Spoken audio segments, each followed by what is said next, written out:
Generation Cowboys and Sports Talk. My dad, my partner, my co-host, Cowboy Joe 64.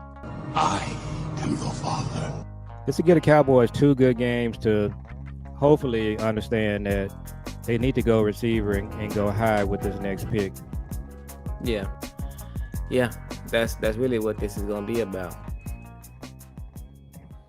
All right, you're looking live at Father and Son Cowboys and Sports Talks. I'm the host, DJ. I tell you what, aka Jules, and I'm joined with my dad, my co-host, Cowboy Joe, also known as Cowboy Joe 64 on Twitter, and we're back with another one. I know y'all see the thumbnail. I felt like this was a good topic to talk about. You know, me and my dad always talk about Will McClay, but you know, a lot of the fans don't be talking about Will McClay. They be giving him passes all the time, and you know, we not trying to beat up on Will McClay. We're not trying to do that, but we got to talk about what needs to be talked about, and that is Will McClay. So yeah, so you want to say what's up to the people, and you kind of had some other things that you wanted to go over, and so we can go over those things as well, so you can let everybody know what those things are. Yeah, it was a couple of articles that I read about Christian Parker. It was on DallasCowboys.com. Just some more insight on what he's trying to build and why he was selected. And so we got comments from Will McClay and Stephen Jones about the direction they're trying to go in. So yeah, we can go ahead and get started. I did tell you about the guest that Big Time Show had on last night. Yeah, She was more like a Cowboy insider, so she's pretty tight with Will McClay, and she has some connections with other people in the franchise. So I think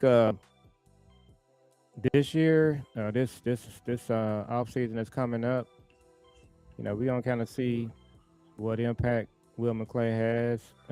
He definitely needs to get the draft situation turned around. So we're gonna talk about the draft picks that we've had, and so what we got to figure out is we know in free agency he's just not allowed to really do a whole lot. He's kind of fighting with one hand tied behind his back. But the draft board itself, we just got to talk about some of the drafts that we've had the last few years. If you're going to be a draft and develop team, which I think that whole mantra, the Cowboys should never be allowed to say that again. It's just something that you shouldn't be allowed to say. So, and so just kind of what do you think about our drafts and the way they've gone? And maybe we can look at some of the draft picks we've had, but the draft board is put together by the scouts. So that's one of the concerns I have with the scouting department and Will McClay. yeah, I share that same sentiment. I mean, the deal is, you know, the NFL they do this thing to where these guys they like to comment on what teams or they like to grade the draft or whatnot, and they always say that the Cowboys is a good drafting team, and that's just I feel like they're just kind of like gaslighting because we know that if you into this thing like we are, the Cowboys are not a good drafting team. They're just not. They drafted good players when they're available in the first round. I mean, like you're gonna draft C.D. Lamb if he's there. That's like a no brainer. You're gonna draft Trayvon Diggs if he's in the second round. You didn't find him. He was supposed to be a first round pick. I mean, you're gonna draft Micah Parsons if he's there. You would have drafted Patrick Surtain if he was there. You wouldn't even took Micah. So there's a lot of things that yeah, they draft first round picks, great. Yeah, every team does though. So it's really not a big deal. And then also this draft and develop thing. I came up with this saying so what do the other teams do? Do they not draft and develop? Because I think that every player from the NFL gets drafted unless they was an undrafted free agent. So yeah, every team drafts and develops. But the Cowboys have a problem with putting more being biased toward the players that they draft, which, you know, some players, the Cowboys do this thing to where they give you 3 years. They want 3 years. They want you to develop in 3 years. They came up with this thing where defensive tackle, they're gonna come into the league and we got to give them 2 or 3 years to see if they're gonna pan out. That's just not true. Some of these players, we know day one if they're gonna pan out or not. We don't have to wait 3 years, and we don't have a 3 year window. So, Cowboy fans, we've been waiting on this for 30 years, 31 years. We want to win now. So we don't have any draft picks that you can draft and develop and wait 3 years. Also, another thing is the Cowboys, they show bias to the players that they draft when they don't need to, like paying Michael Gallup over Amari Cooper. Things like that constantly get us in a pinch, to where they got these players that they draft, and then they show them favoritism and paying them and want to do the whole story, and we drafted them and it turned into this, when you know sometimes that's just not the best thing to do, because there's other players that are better. And so, Will McClay, now me, I'm on top of Will McClay's. I'm on the train to where I'm believing that he's a part of the problem, just like and just like Steven and Jerry is. I mean, because on the thumbnail I put what his responsibilities were, and his responsibilities is draft, free agency, and it's a couple more things. It's draft, it's free agency, and trade acquisition. Those are his is under his job duties. So I think they have it kind of under pro personnel. They do, but when I typed it in under Google, I typed it in and I Mm, Googled what are Will McClay's job responsibilities, and it named those things. yeah. And so, and it says that on the Cowboys website. So So you can X one of those out free agency. We don't have free agency, so exactly. that's kind of like he might they might show that when you know do a AI or Google search, but we all know that for the most part, free agency is not a thing that the Cowboys do, and when they do, it's like bottom of the barrel. So that one right there, Mhm. the people that don't want to criticize them for free agency, I understand that completely because we really don't do free agency. So, but Right. hopefully that'll change this year with the draft. That's his thing for Yeah, sure. that's his thing for sure. And then, like I said, like my thing is that, yeah, um, sure, we don't want to criticize him for them not doing free agency, but at the same time, it's just like, if this is my job, I'm telling them like, yo, this is my job. There is no reason why we shouldn't be doing free agency. I don't care what you all say. I'm just letting you all know that we don't know if he's doing this in the back or not. But if it was me, I would be saying, yo, there's just no way possible that we can win if we don't do free agency. I mean, like, you know, another problem I have with the Cowboys is the mistakes that they make. These are mistakes that, like, realistically, it cost us years. It don't be like a mistake that, like, oh, you didn't do this, and so you can just do that next year or whatever. It be mistakes that he'd be like, no, it's gonna take us 5 years to come to overcome that. You know what I mean? And a lot of these things, it's just like Derrick Henry, for instance. That was a mistake that I feel like it's gonna take us about 3, 4 years to really get over that. We might have got over that with Javante, but here we are a couple years later, and Javante is probably going to cost more than Derrick Henry would be costing right now. So we still haven't got over it. And if Javante outprices himself, and we got to get it back from the draft, which they don't normally do, uh, there you go. So it's just like, these mistakes, they constantly hunt us. Now you sent me that, but I already had something pulled up for that, so I'll do that. But I want to take a look at these right here. I want to take a look at the second round, just the second round picks and the Why Cowboys. you? So the first round is you don't want to look at that. We can look at it. I'll pull it up Yeah, in a second, I but just I mean, the oh first round man, is second. The second second round is round a has been a disaster. Right, and this just falls upon the Will McClay. The first round is like gimmies. You're gonna get good players in the first round. So that's why I said there's no point in looking at the first round because you just take the best player on the board and they're gonna be a starter 9 times out of So 10. And it's yeah, no, let's look at the second round. But I think the first round has not been good. But let's see what the second round got. I already know, but yeah, that second round is like yeah. So, wow. so let's go from 2015, and these are the Dallas Cowboys second round draft picks. Randy Gregory So is a let's starter. kind of pause for a second on each one. So let's look at Randy Gregory real quick. What I want to point out about Randy Gregory is there was no 3 year development deal with him. He came in and was a good player on day one. You knew he was a good player. There was Mm-hmm. not a whole lot to do there. He just came in and he was a baller. So I want to comment about that. Yeah, he came in and he was just a baller off top. Now, uh, Ooh, and it's kind of weird that you got that 49er game. I think that was probably his worst game as a Cowboy. He was here 4 years. That was a really bad game for him. That playoff game. yeah, I don't know what he was doing. he gave up at the end.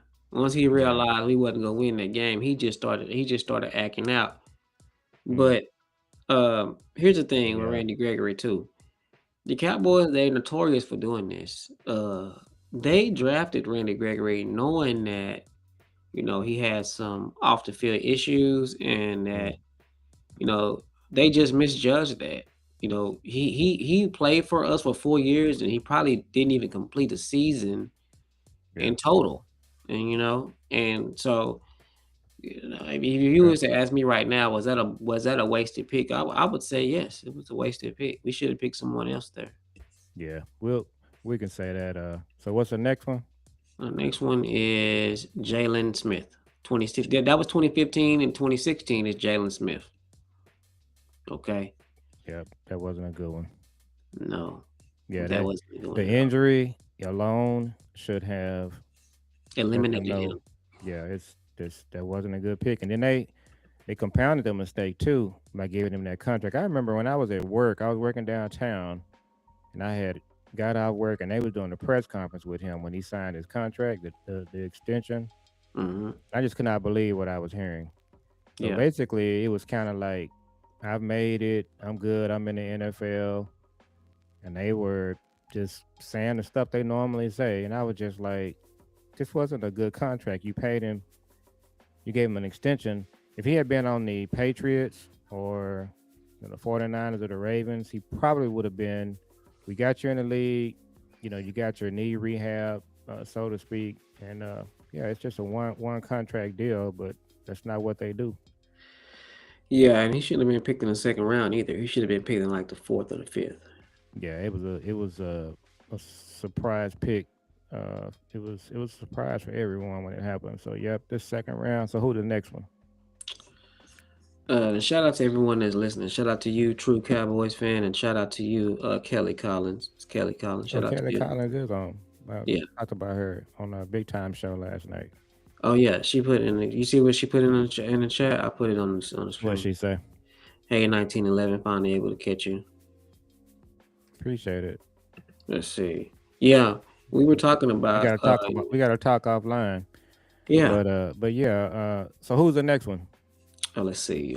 And Kels, I did subscribe to your channel. Cool. It's like FYI. everybody go. I'm gonna have to. You gotta send me her channel so I can tell everybody to go follow it. Yeah. Uh, the next one is 2017 is Cheeto. Cheeto.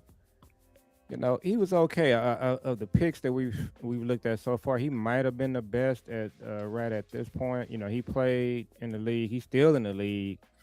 He played for the Bengals when they went to the Super Bowl. I think he on the who's he with now?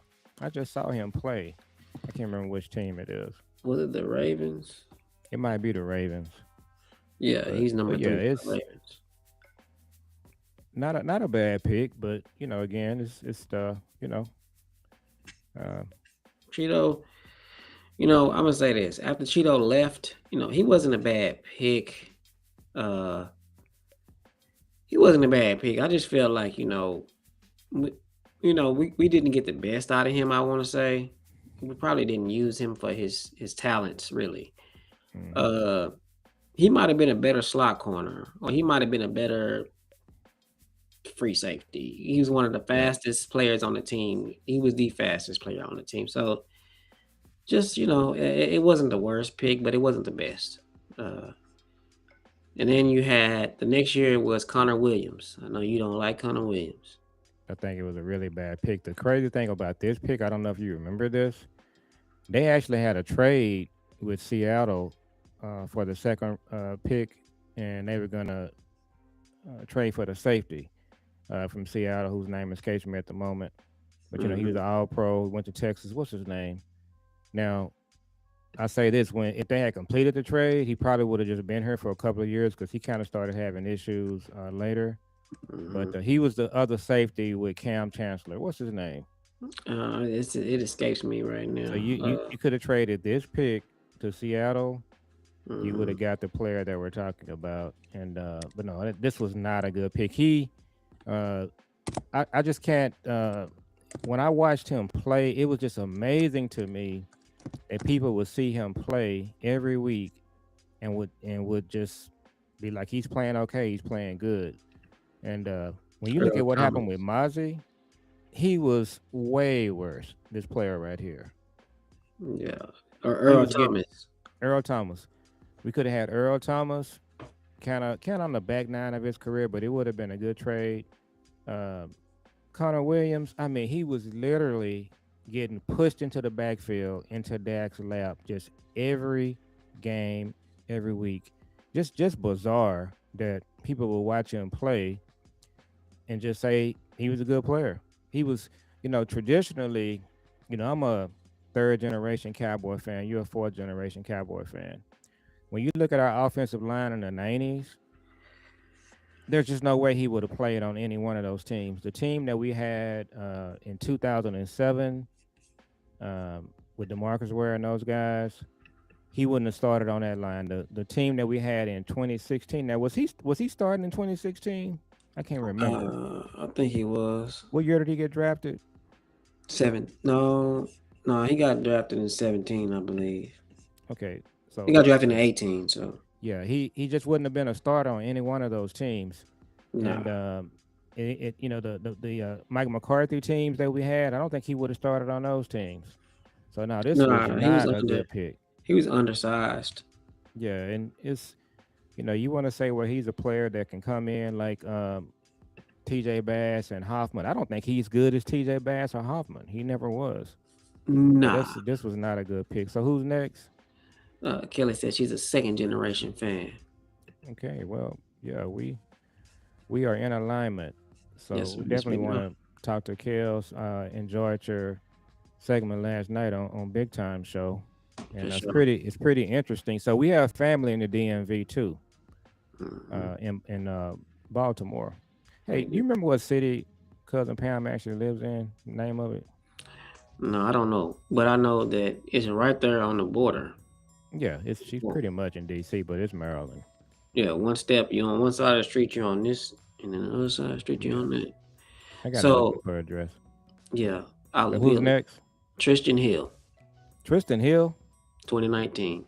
Oh, just a terrible pick. Now, one thing we got to talk about with the scouting department too, and you are a big fan of this. You like when the coaches are picking players. So sometimes we got coaches telling Will McClay who they want, and I think that's never worked. But you like that though. You're a fan of Well, that. it depends on who the coach is. You know, you don't want Jason Garrett picking your players. You don't want Ron Marinelli picking your players. You have Jimmy Johnson. You wouldn't like Jimmy Johnson picking your players. You got Bill Belichick. You probably want Bill Belichick picking your players. If you got, you know, uh, I could just name good coaches. Yeah, You want good coaches, good football guys that's gonna say, uh, you want good football players. I mean, football guys that's gonna say this player right here is a dog. I want him on my team. It's really that simple. It's not really about like looking at the traits and all that. It's just like saying, hey, this guy can make my team better. I want him. Because if you just go based off of that philosophy, you wouldn't end up with Mozzie. You wouldn't end up with Taco. You wouldn't end up with Tristan Hill. You just played who's the best player, and then the coaches. Some of these coaches are notorious for not just. Would you want Matt Eberflus picking your players? No, you wouldn't. No, but you got Dan Quinn picking players that were not good, and then so what happens is the concern with that is the coach picks the player, he's all involved in that. Then the next year, coach is gone. So Dan Quinn, he hit us with that with some of the players that he wanted. Kelvin Joseph was one. Uh, and Deshaun Wright, he went to Chicago, had a good year, but there's a lot of players that Dan Quinn uh, personally went it and worked out, and but so that's the kind of that's the issue that we got to figure out with Will McClay when these coaches are picking players. Is Will responsible? And then just look at some of the players that Will has spoken up for. Namazi was not a good one. We know, we know Will vouch for Mozzie, but Yeah, so, but and that's what I want to talk to Kels about. She just made a comment. yeah, Uh, what she she said say? because I know him. Why can't I see the chat? You can't see the chat. No, go ahead though. It says because I know him. Will McClay wants the entire coaching staff to tell him what kind of players they want in the draft and free agency. And I you see said that. that before. You say that Yeah, all the time. But see, my thing with that is, Kels, is just like, all right, that may be cool. I mean, that's cool. I mean, that's how it should go, right? But if that's the case, then why does Mozzie end up on the board? And why does Schoonmaker end up on the board? And why do, because it's like, yeah, if I had these coaches telling me what type of player they want, I would say, okay, yeah, I can get you that type of player, but I'm not gonna, like, for instance, if they want a mm, whatever, defensive tackle, uh, I'm not gonna pick Mozzie. I'm gonna pick another defensive tackle. I'm not gonna pick Schoon. I pick another tight end. So it's just like, Schoon shouldn't even been on the board at all. You know what I'm saying? And on their board, he was like in the 4th round. So he shouldn't have been picked second in the 2nd round. That's just not, you know what I mean? So it's just like a lot of these things. Yeah, Will McClay, he does what they ask him to do, but at the same time, it's just like, dude, these picks are on the board because you put them there, Will. You put them there. So, you know, my dad always say, I can't just be going off on Will McClay like that, but I'd be like, man, look, to me, I don't, I don't see what Will McClay does good. I mean, this is an organizational problem thing. Nobody does anything good. You know, Mozzie is what DQ wanted. Yeah, that's true. That's true. But in the war room, they specifically asked Will who should they take right here, and he said Mozzie. And he could have chose Matthew Bergeron, but he said Mozzie. And so it's just like Mozzie and them. We let uh but I get what you're saying though. It is definitely, it's not all on Will McClay. He's good at some things, and and we can get better at others. But what do you guys say about that? yeah. I just think that hopefully what we can do, like going forward, with Christian Parker and with Shotty, I think, especially Shotty. Shotty's been around long enough to kind of know what works. So it's Mhm. probably a combination of both. You do want your coaches telling you they want some players, and you do want Will and his team involved.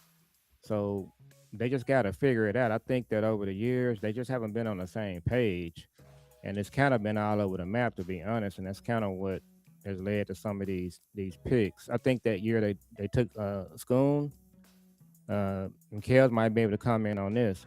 For some reason, before that draft, there was all this talk about the Cowboys wanting a tight end, and nobody could figure out like why are they wanting a tight end so bad. And then not only that, they were just talking about it, the entire league knew they wanted a tight end. So they actually like Dalton Kincaid. Mm. Dalton Kincaid is a really good player. I don't know if he's made a Pro Bowl or All Pro yet, but Kale said this. McClay provides list. That's all. The war is between the coaches and scouting department. Then Will makes the call. that makes sense. It does. So with Dalton Kincaid, I think the Cowboys are going to draft him, but because they were talking about it so openly, Uh-huh. the Bills jumped in front of him and took Kincaid. So when that happened, what should have happened in the draft room with Steve and Jerry and McCarthy, they should have said, you know what, we really wanted a tight end, but we can't make this pick now. We got to go with another player. But they drafted Schoon. So what you're doing there, you reached and you end up with a player. He's not going to get a second contract. So we just got to see how this is going to all fit with Christian Parker and what Shotty is looking for. But what I would like to do is have them just regular a general manager just picks the players and the coaches. They kind of just roll with it. So I think that's kind of how they need to do it here. But we're already hearing it that Christian Parker is going to have a lot of say in his players that are drafted. So they just got to get on the same page so that when something happens, we just kind of know who's doing what. Who's number one right there? That's Kelvin Joseph. Yeah. Oh yeah, we know Kelvin Joseph, Schoon. That's who it was. Kevin Joseph and Schoon, and then we didn't have a second pick last year, did we? I can't remember, but yeah, some of these we need to just look at some of the drafts overall, like the Yeah. rounds 1 through 4, 1 through 5, and it's just been a lot of what's hurt What year? Dallas. What year you want to start with? You can start with 2015. So, but yeah, these drafts, man, when you start looking at some of these players in the second, third, fourth round, and I'm someone that believes that there are good players in the fifth round, and we just haven't done a good job Well, that's obvious because throughout the draft. all of the teams are not built off of first round draft picks. Yeah, so they need to this draft is coming up. They got to do a good job. They can't draft anybody that's going to have to come in and take 3 or 4 years. They got to come in and hit the ground running. I saw a mock draft today where, for the most part, the good players are off the board when they get to 12. And so the player they're talking about is the corner from Tennessee. Now, I watched his highlight tape. To me, he looks like Savon Rivell, same kind of build. Now, you can tell he's a dog now. I mean, the corner from Tennessee. I told you when I seen his highlight tape, he was like. Well, I mean, maybe I'm over exaggerating, or You're maybe talking I'm not. about McCoy. That's Oh, not who I'm talking about. oh, okay. It's the other guy. It's the other corner. Oh, okay. So if you go to Tankathon, you can see him Mm-hmm. pull up. But some people don't like him. But Mm-hmm. that's the situation with our draft this year. Mm-hmm. You might get to 12, and you might get washed. So when you got to stand there and pick a player who you're taking, they take him. I will be good with it. But yeah, this Let's see what Kale said. You see it I'll put it on the screen. You see it? McClay provides list. This what it say. No, the one above that. It says exactly 1911, but there's more. Excuse me. Mm-hmm. After Kincaid was gone, there was really not a high draft grade Titan prospect that was high draft grade Titan prospect that was on the draft board. The reason why they picked Scooney is because technically he was a blocking tight end. Uh, Yeah. high draft grade prospect. Uh, that was So on the yeah, draft board. The yeah. reason why But while you're looking at that, I uh, have a problem with that. So what I would say is when you're drafting, uh, just take the best player available. So when they drafted Schoon, if he's not the best player on your board, I mm, wouldn't draft him because he's a blocking tight end. You really could have got him later. I think he would have been there. So we saw their draft board. It got mm, leaked. He was in the fourth round. yeah. So there just wasn't any reason to force that pick there. So there were better players on the board. So Kels, what I'm Mm-hmm. saying is, if you want Schoon, just draft him, but don't draft him in the second round, especially if he's a blocking tight end. We Mm, we could have got we could have got a blocking tight end. It didn't have to be him. So, right. but yeah, it's that's the kind of thing that we're talking about. It looks like some of these years in these drafts, just it's just not really thought, well thought out. And that was one. It's just you want a blocking tight end, you ain't got to take him in the second round. That's the whole thing. I think they reached for that pick, and Let me give you an example, Kels. Like, like last year and the year before, me and my dad did like probably 100 mock drafts, maybe more than that, or maybe. Am I exaggerating? No, did we do about 100? no, it was probably more than that. So, in no mock draft did we ever take Tyler Guyton first, and none of those 100 did we take Donovan Izaraku. We didn't, Yeah, because it's just like we had other players that would have helped our team more. And it's so many times that the Cowboys have needed to do things like draft running back, and the running backs are there, you know, and they just don't take them.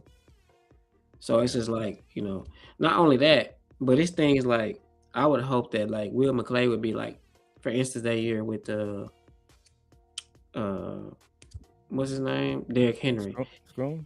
No, Derrick Henry. I would have liked for Will to step in and say, "Hey, we need this guy, and we can't afford him." See, So that's where we probably kind of disagree. What I'm saying is, uh, I don't believe free agency. He's having a lot of say so because they haven't been participating in free agency. That's a Steven and Jerry issue. I'm willing to bet you that Will McClay wanted Derrick Henry at especially at that price, but that's not something that Steven and Jerry were gonna do. So yeah, it's the draft is kind of where I'm going with the whole thing with Will McClay. I want to kind of see. I would like to see Will uh, be more available to talk about some of these things. So, hmm but no, I just think free agency. That's not him. That's Jerry and Steven. And I'm gonna tell you right now, this offseason, if we don't participate in free agency, that's Steven and Jerry. That's just their thing. Now it hasn't worked, but but yeah, I'm thinking if we start participating in free agency, we'll be able to judge well on that. But I'm just talking about the draft. Um, yeah, it's just I'm trying to. What was the Schoon? That was 2023. oh yeah, that's 23. That whole draft right there, it's a wash. And That's the crazy. drafts around that as well. So just to piggyback on your point, so that Kales know, so we have a lot of content creators uh, that do a lot with the draft. Footster King, Will Steele, Vach, those guys, and you are one that I would put in there, and Jeff Kavanaugh. So none of you guys had Tyler Guyton where the Cowboys drafted him. In fact, Vach was basically saying we shouldn't draft him, and I was going to tell you this too. So I listened to Lou last night with I think he was with Henny. So we thought about Proctor in the first round. He might be there when we draft. So based on Lou's feedback, I value his feedback a lot. He's saying we shouldn't draft Proctor right there. He doesn't really see, uh, him at 12, maybe not even at 20.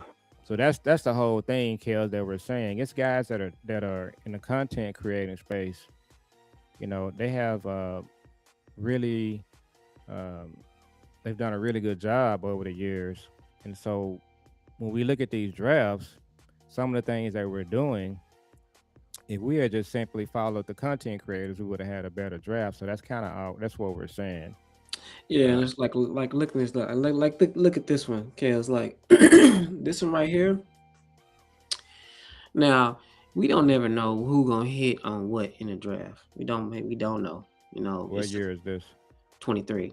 Oh yeah, But on this one right here, like I'm thinking that Anton Harrison would have been a better pick. I'm thinking that Nolan Smith would have been a better pick. I'm thinking that Joey Porter Jr. would have been a better pick, even though he was coming off an injury, I think. in the first round. Yeah. Then Mozzie.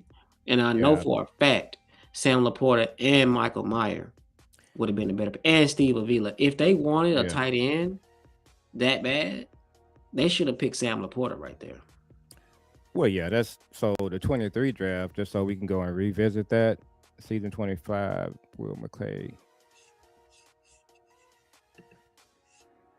Season two, Yeah. McClay started having more pools. Stephen working with more in tandem with Scotty and McClay. So the proctor that we're talking about is the tackle from Alabama. So he looks like he's going to be in the middle of the first round. So Lou Mhm, is saying that he wouldn't be a good pick. Lou's takes. I don't know if she's familiar with him. He is a offensive line guru. He mhm. played offensive line in college. So, but yeah, Lou is saying Proctor shouldn't be the pick there. But let me go back to 23 just by itself. Mhm. They really like Laporta a lot. So Laporta, what pick did he go? He was in the second round. Let me But pull what this. pick was he? You had it right there. Uh, he's a 34th pick. So here's what should have happened in 23. Okay, they wanted a tight end. What they should have done if they could was trade down and draft Laporta, or just take Laporta where they took Mozzie. If you had taken Sam Laporta where they had Mozzie, Mhm. right now we're just talking about an all-pro tight end. Mozzie is just kind of like uh, he's never there. Here we So go. This is Caden Proctor, Kels. yeah, so Lewis saying that he wouldn't take him at 12 or 20. Just FYI. So At 12 or I 20. yeah, I had thought about maybe him being a good pick, and but yeah, Lewis is advising against that. So the Tennessee cornerback, the other one, that you look at him, but No, I'll pull but him up right now. but yeah. So I think what we're looking at 12, I think the corners are gonna be there, and so hopefully what Will McClay does is just line it up to where they're taking the best player. Uh, but yeah, I would just like to see Will come out and be more available and just talk about some of these drafts. You know, what was he thinking? How did the board fall the way it did? And really, when the draft is over, you can talk about your board, but he doesn't talk about his board a lot, so we don't really know what's going on there. We don't know who's doing what. So a lot Yeah, of our perceptions of Will McClay may just be, you know, speculation.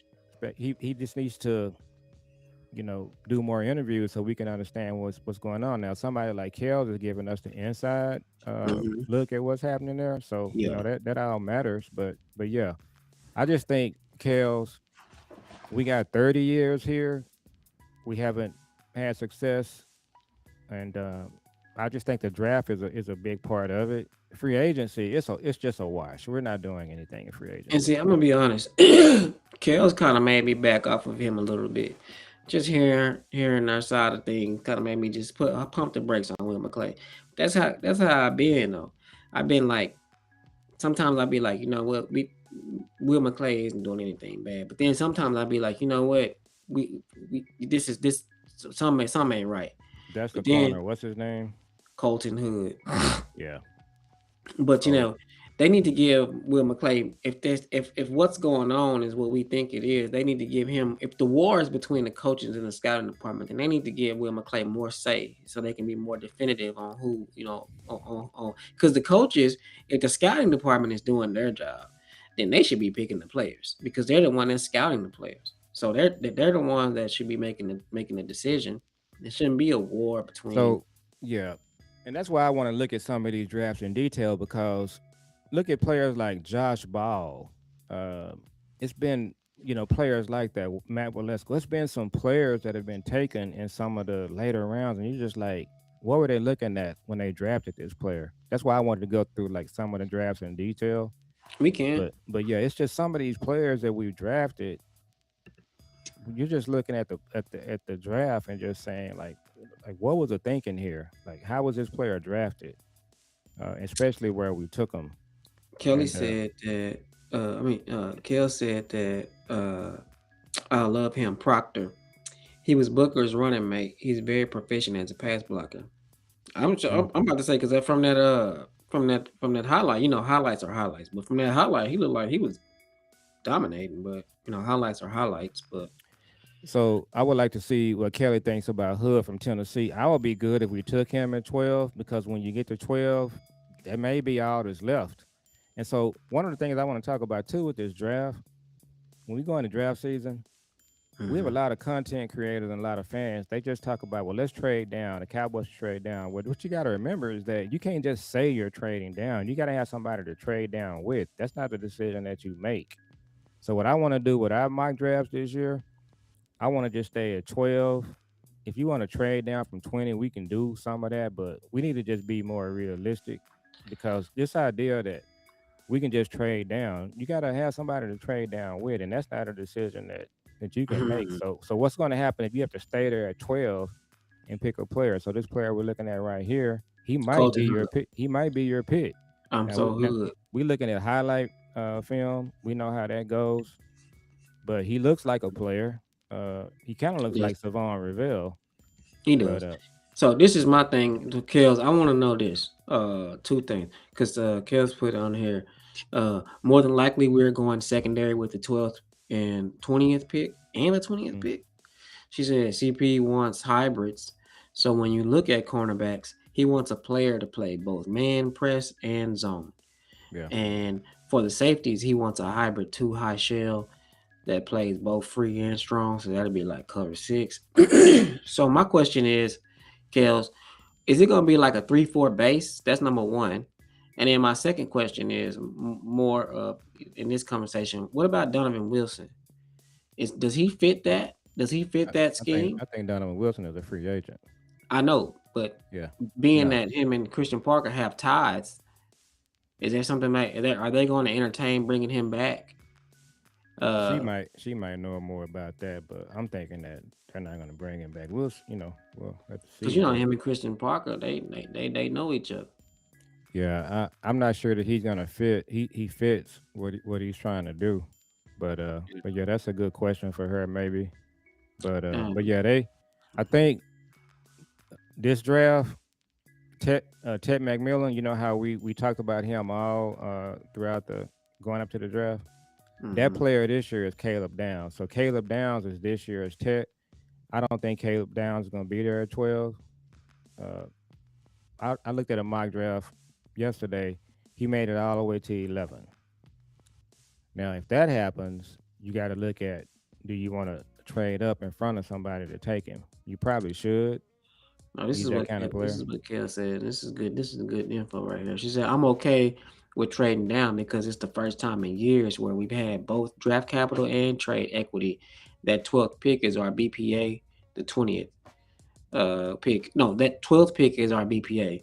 The 20th pick that was sent by Green Bay is our trade equity. We could wheel and deal that pick. So if Hmm. Seattle wants to bump up and take the 20th, we can take their 32nd pick, their 32nd pick. If they win the Super Bowl or the 31st pick, Yeah. we could also ask for them to give us their second or third round pick since we don't have either. Now she talked about that last night on Big Time Show. Shout out to Big Time. So I like that idea. I like picking someone at 12, just stand there. Yeah. And at 20, you want to trade down and pick up some extra picks. That makes sense to me. But so, you know, like we going what we looking at where we started, what they gotta do, they just gotta draft good players. In these Mhm. drafts over the years, it's just way too many guys they drafting and they're just not working out for us. It's like some of these guys are not even they're not they're not really doing anything for us. And so we And just got to some of look them at not even top 100 players. yeah. So, but yeah, it's something that they got to do a better job with. You build your team with some of these later picks. You can stop that. Uh, I want to see Sonny Styles. That's who I want them to pick. so what I'm hearing lately is he won't be there. So, but all He of won't this be. is going to He won't be there change. at 12. Yeah, he won't be there at 12. Wow, So yeah, but uh, but yeah, a lot of these that's pretty wild. yeah. So but we'll you know you got some of the games going on, like the East West Shrine game. You got They got the on Tankathon and he gonna go. Then he going in 15. Sonny Styles. Yeah. So what you have to look at there is at 12. Do you want to take Sonny Styles or Hood? I would take Styles, um, and then just come back and get your corner. It's going to be good players in this draft. That's what the whole point that I'm trying to make and you're trying to make. It's good players in every draft. We just haven't done a good job with drafting these players. Like that, like the cornerback McCoy from Tennessee coming off ACL. I wouldn't draft him. And then this is the player that also that a lot of people seem to like him, but I don't know if I would take him right here. Who This is is that? that Edge from Auburn. I don't like him myself at 12. I mean, he has that bend and that long and not all that right there, but I mean, I just don't know if I would take him right there. I would be okay with taking him at 20 if he's there. Yeah, Not a yeah, big fan of nah. him. It's kind of like Donovan Izaraku. I mean, like Donovan Izaraku, he came out. You know, he ended up being a excellent pass. I mean, an excellent run stopper. Not so good on the edge though. You know. And that's the other thing we got to look at with Christian Parker. We got to make sure we get some coaches in here that can coach our edge players. We need a specialist for that. Last year, Donovan needs a Rocco. Uh, the guys that we had playing edge, it's like everybody got worse. They didn't do anything. You know, we had Clowney come in and Clowney came off the couch and he was our best pass rusher. There's no way that should have happened. So, And but then our second best defensive player, he was came off the couch too. who was that?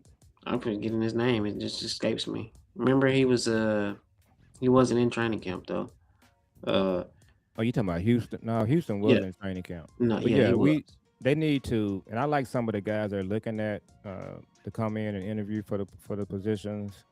So yeah, that edge coach, we need somebody that could just work with our edge rushers like Donovan Rocco. And then Uh, keep in mind, everybody, you know, like Donovan Izaraku, he was never supposed to be in that position that he was in. Like you're supposed to have Micah coming off the other side. yeah, but uh, what I'm saying is when you draft a player like that, he needs to just come in and play. But we had a terrible coaching situation last year, so I'm looking for better things from him with better coaching. They're gonna Okay, take this guy right here. This is what it seemed like to me. who is this? This is Keldrick Falk from Auburn. Yeah, I don't like him. It's a highlight film, so but yeah. But my thing is, if you draft him, he better be able to come in and play. I'm just not sure that I wouldn't take him at 12. Because you don't have to apologize to us from there for that. That ain't no big deal. We know. She said, I Uh, apologize. I know how to speak No, no, proper yeah, grammar. I'm I'm just good. using no, you But good. she said she sent me a draft prospect something. I didn't see that. She But said, Joe, but I yeah. know that I gave you the Cowboys draft prospect names, but I have an updated list. So yeah, we'll definitely be trying to hook up with you and just kind of talk Sure. about some of these things. Yeah, But because yeah, we yeah. My dad was talking about that earlier today. yep, yep. So how long we been on? Let's see, 48 minutes. So yeah, we can just go ahead and kind of but wind down. So what are you thinking about Christian Parker? Did you do any more research on him? What you think? I'm gonna say this right here. Now you're gonna be the specialist on this on our show. Uh-huh. Honestly, I'm just and you. I talked to you about this last night. The 4-3, 5-2, 3-4. I'm not really like a big expert in that, but what I can tell you is this: I don't really care what they run. He said Big Tom text you Oh, on the okay. I'll check it out. But yeah, I don't really care what they're running.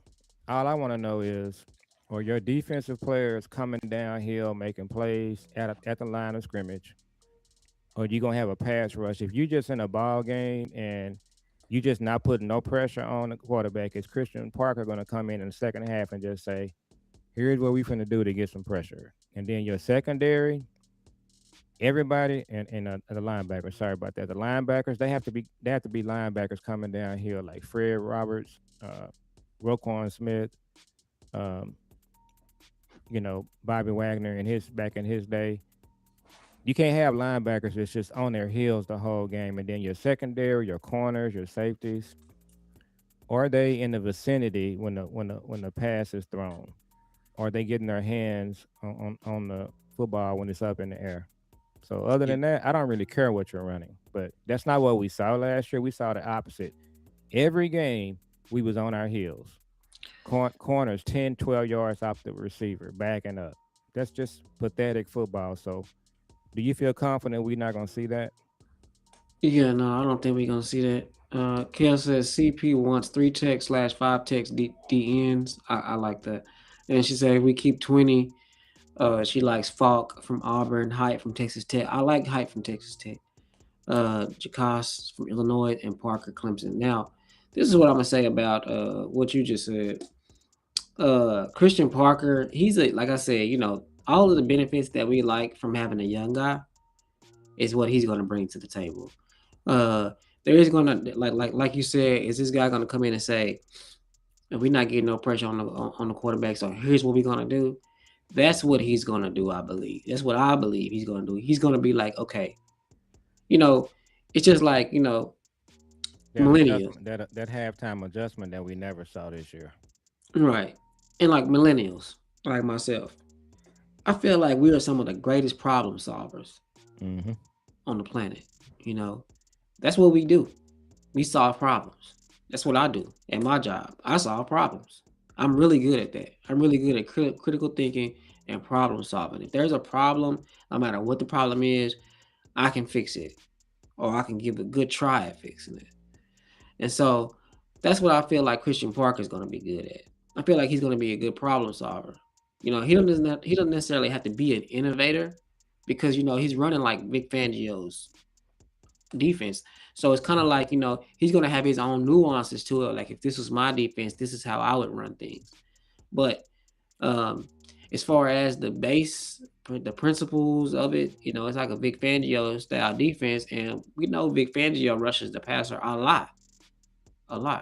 So, uh, ain't that one of his characteristics that Vic he make? Fangio, Yeah, um, just my observation, he just likes to have, especially he likes to rush with four, and he plays, a lot of confusing coverages. That's just kind of my thing with Vic Fangio. And again, I'm not an expert on any of this. When we play Vic Fangio, it's sort of like playing Brian Flores.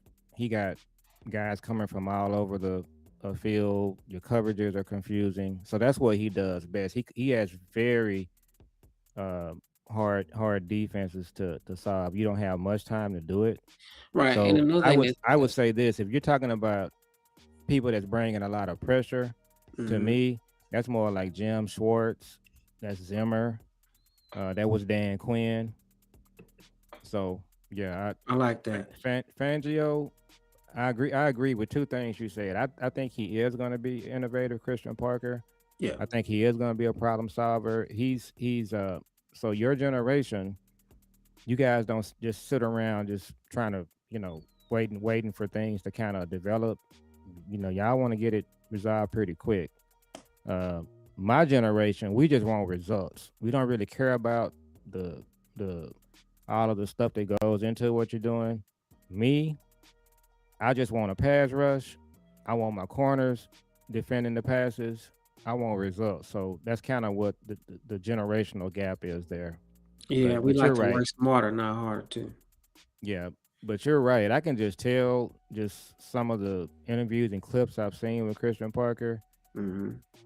If he sees something that's not working, he's gonna be the total opposite from Eberflus. Yeah, And if somebody on the team comes up to him, whether it's a veteran or a young player, somebody like Diggs, he's absolutely going to listen. And then he's going to tell them, hey, you know what? It's a good idea. We're going to look at implementing that. And he's going to tell them if that's not a good idea, he doesn't think he's going to tell them that too. So I think you're going to get the best of both worlds. yeah. And he gonna be able to relate to the players a lot better than Yeah. Eberflus will because he's about their age. And then it says that Kel said we're gonna run a 3-4-5-2 base coverage. base Mm-hmm. formation on the interior, cover six, mixed coverage, man zone, cornerback, and free safety, strong safety in the secondary. So Okay, basically, she's talking your language right there. exactly. And so basically, what that is like cover six. It's like 3-4 base, and basically what that does is the defense looks the same pre-snap every play. So you don't know what they're gonna do because every snap before the play, they're the same. They're in the same spot. They look the same. So you don't know whether they're playing man.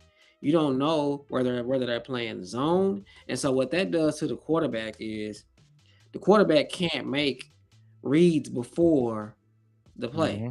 Like Mm-hmm. You know how Dak could come back and Dak could scoot back and he'll be like, "Hey," Yeah. da, da, da, da, and he'll do a hand signal to CD to let him You're know. describing Vic Fangio's defense.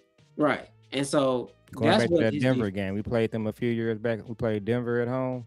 Right. Dak was confused the whole game. Now, I would say Dak did a better job against Fangio with the Eagles, but I would say this: when we watched the Eagles play the last 2 or 3 years, their cornerbacks were pretty much whenever we had balls going down the field, uh, the cornerbacks Quinyon Mitchell and what's the other one?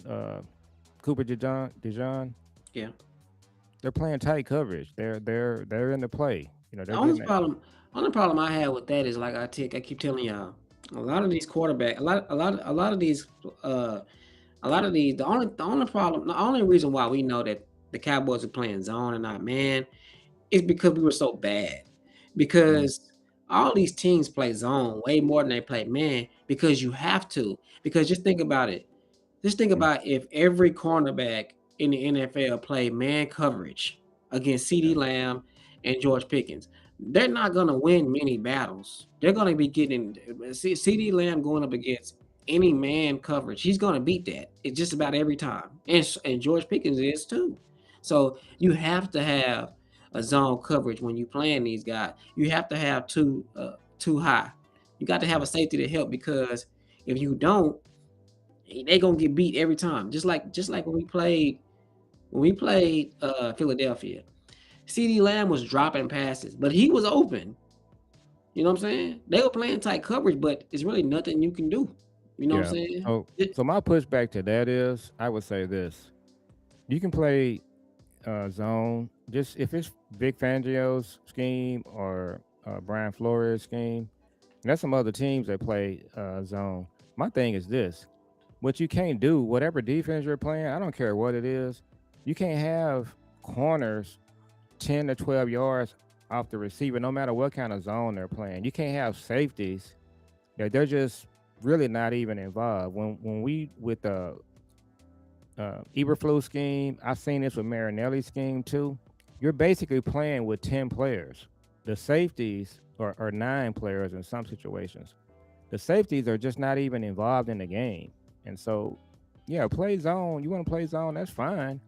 But when the pass goes down the field, you got to have guys near the ball at some point. And Eberflus just doesn't. He didn't do that. Uh, hey, I'm gonna tell you this too. I'm reading her long message there. Yeah. So I had some guys that were I follow. They were posting a lot of old playoff coverage and whatnot. So one Mhm. of the guys that I follow, he was just lamenting the 2016 game with Aaron Rodgers, the third and 20 something. Mhm. And so I saw that play, and I hadn't really seen it with all the different angles. Mhm. So what I just told you right here, that's what happened in that game when Cook caught that pass. What happened was we were in a zone, Mhm. Yeah. and It everybody was. dropped back. They were uh, just whatever you call a deep zone is. I don't know even what you call it, Yep. but the safety, was it Byron Jones. Yep. He just totally lost where he was. He got confused, and he was just basically in no man's land. And the crazy Yep. thing about Byron Jones is they moved him to corner, and he was a good corner. He was a good cover guy, but on that play, he wasn't covering anybody. You know why? Because they were in a zone. He was confused. He Mhm. lost his place on the field, and he had a tight end somebody that he could have just ran down. And also looking at the play, I was going to say this: if he had just known what zone he was in or what he was doing, it really could have been an interception. That's his fault. But yeah, it's his fault because he was just like in la la land. So that's my concern with a lot of well, not a lot. My concern with when you got Eberflus or somebody like a Marinelli doing zone. I don't think that's a good defense for us. But Vic Well, Fangio, Brian Flores, no. they know how to play it. Right. Cause Eberflus and Marinelli, they do Tampa too. So, and with the Tampa 2 zone is different because it requires the middle linebacker to cover the middle of the field. So it's easy to read, and it also if you noticed when we played this year when we played against quarterbacks that had timing with their receivers and has been playing a game for a long time, they was eating that defense alive because they knew exactly where to throw the ball in the Tampa 2 zone. They knew it. Like Russell Wilson, he was killing them because he's a veteran. He's played against cover 2, Tampa 2 his whole career. So he knows where these just like Dak. Now, the only pushback I got on Dak with Kels is that Dak been eating Vic Fangio up for a while now.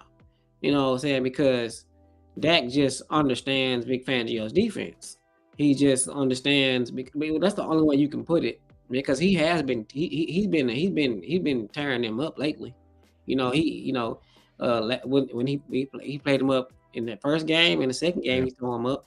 Last year he tore him up in that one game when we just kept on, and in the first game that we lost last year, in the first game, we lost that game by one possession, Yeah. and we could have. But the games have been competitive. They have With been Fangio, and not like so he would when he was there with Denver. When he and was with Brian Denver, Flores, they couldn't get that one figured out. now that's another thing that I want to commend Shotty for doing. He went and interviewed guys from the staffs that we had problems with. Yeah. And that's a good thing. DC Vic Fangio is Dak Prescott arch nemesis. He uses a cover 6 defense, which is a cover 4 one half of the field and cover 2 on the other half. Where he's successful with this is Dak Prescott is the only sending 4 down linemen and dropping 7 guys into coverage. All the windows you want are now being covered. Some in the flat. Their linebackers. Let me see. So I understand what she's saying. So that's So, kind of the goal is to confuse the offensive line, creating a Yeah. mismatch. So Yeah. all I'm saying is to you and Kels, I don't really care what defense Christian Parker is going to deploy. All I want to see is Oh, for sure we did. we got Go ahead. yeah, whatever defense he deploys, we're gonna give him time to do that. All I want to see is the first game of the season. I don't want to see we're not making no tackles at the line of scrimmage.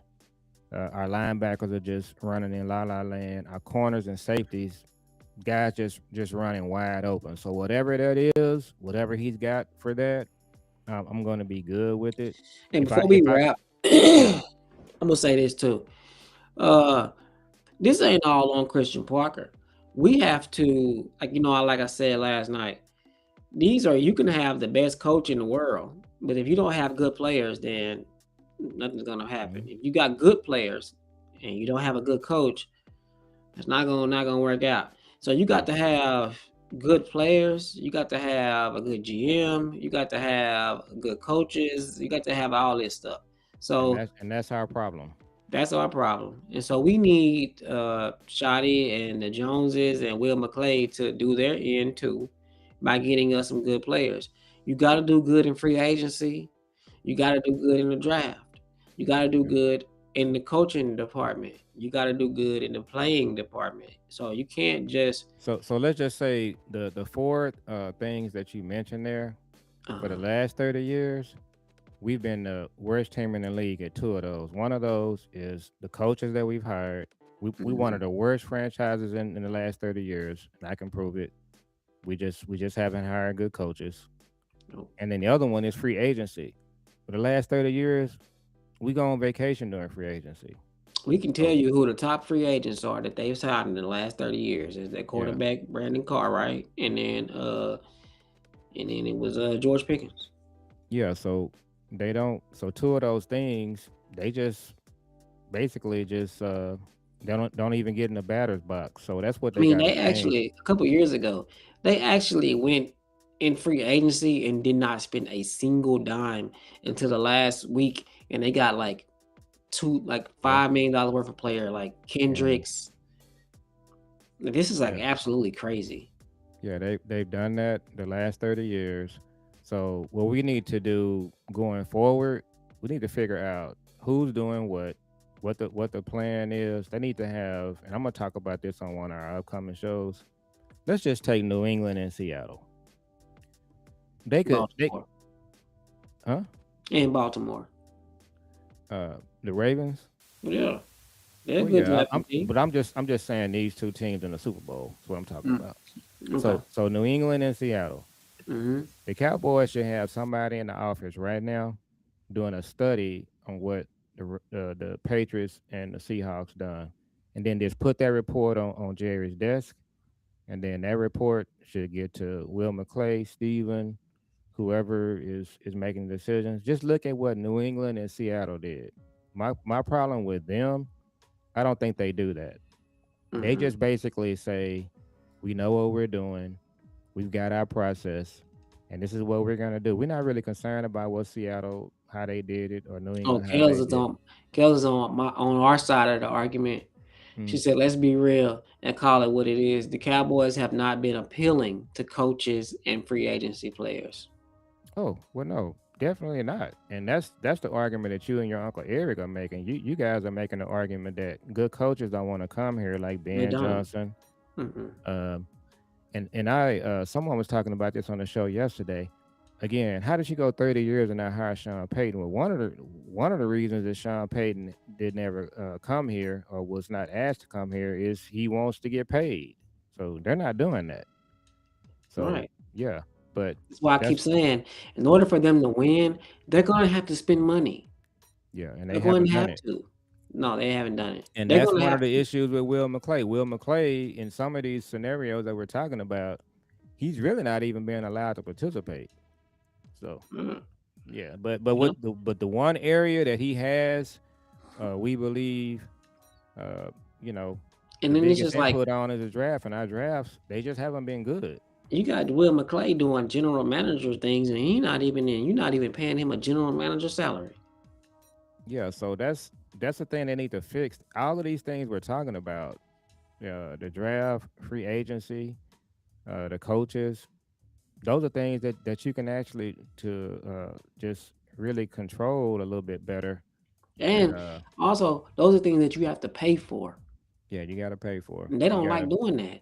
You yeah know, like you mean to tell me you have a fortune, you have the a $10 billion company. You should have the best coach that there is available. If you have to get yeah. them from China, you should have the best coach there is available, the smartest football expert there is. And you should be one of the top teams in free agency. And you should be paying your coaches the most. They should be like, we want to go to Dallas. They got big bucks. We gonna get paid there, because Yeah, you get the type of results that you pay for. It's just like, you know what I mean. Like Ben Johnson, the Chicago Bears, they got a $20 million results this year. You know, and we got $750,000 results from Eberflus, because that's yeah. about how much they was paying And him. Mike Vrabel, he wanted to come here as well, and I don't even think they. I think they did talk to Vrabel, but I don't know what happened there. They want Kels to might hire know more guys. about that. They want to hire guys that need a job, that they want to pay, that they can just say, we're gonna give you $5 million, and Yeah, you, and they got to change that. that's gonna be life changing money for them. You So know. let's go ahead and wrap. All right, so we had a great show, guys. We're gonna wrap. Kel said she sent you a friend request, so you got to get Okay. with Kels Yeah. offline, because this was great today. And Kels, we trying to get you on the show too, because we love what you did with Big Time, and shout out to Big Time. And we got to get with Big Time. Y'all doing y'all thing Friday? Yeah. Probably. So yeah, so y'all tune in my dad Big Time show, and B Big Bird Bird show. Cowboys. Yeah. B Bird Cowboy show on OG Friday. podcast. It's called the OG podcast, but we haven't had the money to get players 1911 fight. Yeah. So we definitely got to get with you, Kels, because this is all good information and Yeah, appreciate you joining, and appreciate your input. yeah, definitely for sure. Heck yeah, we like that a lot. And so we'll be getting with you offline. And so y'all make sure y'all comment, like, and subscribe. I know y'all got a lot of good information and good what am I trying to say? Good what's the word? Like good, not tidbits, but good cookie crumbs or whatever. Good stuff today. Good Yeah. snippets. Good content today. From a lot of perspectives. It's really good information. This is a good show. This is a good show. This is one of our best shows today. And Kez kind of made that happen too. This is good information that we got here. And so we just appreciate everybody for watching, and make sure you all comment. Make sure you subscribe. We on TikTok. We on Facebook. We on that's it. Good nuggets. That's exactly the word I was looking for. Good nuggets. See, Kale's making it happen. Y'all got a lot of good nuggets today, and you know what I'm saying. So we appreciate everybody, and we want y'all to make sure y'all follow us on TikTok. Make sure y'all follow us on Facebook. Make sure you follow us on YouTube. We trying to get this off season right here. We gonna run up the subscribers. Every off season we do good on subscribers. We get a lot of subscribers during the off season, and it kind of slows down during the season.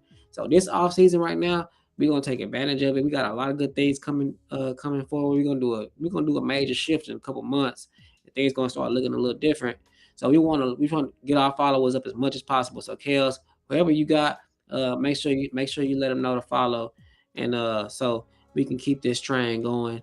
And it's always father and son. Cowboys and Sports Talks is also known as Fast Cast. And like I said, we on all platforms. So I can formidable spill it. Hey, that's what's up. And that's what we that's what's up. I feel like the kids was like a Cowboys insider that we ain't never had. That was dope today. So Hmm. we want to keep that going because I like that. It gave me a lot of perspective on a lot of things, and I just wouldn't have that perspective if it wasn't for you dropping those nuggets. Uh, bet. Okay, cool. We gonna get with you, and so y'all make sure y'all like, comment, and subscribe. I know I'm taking up a lot of time to do this outro, so you want to say peace to everybody so we can get up out of here. Yeah. Again, appreciate Kels joining, and we had a good show, and then we'll see you guys on the next one. See y'all on the next one. Peace.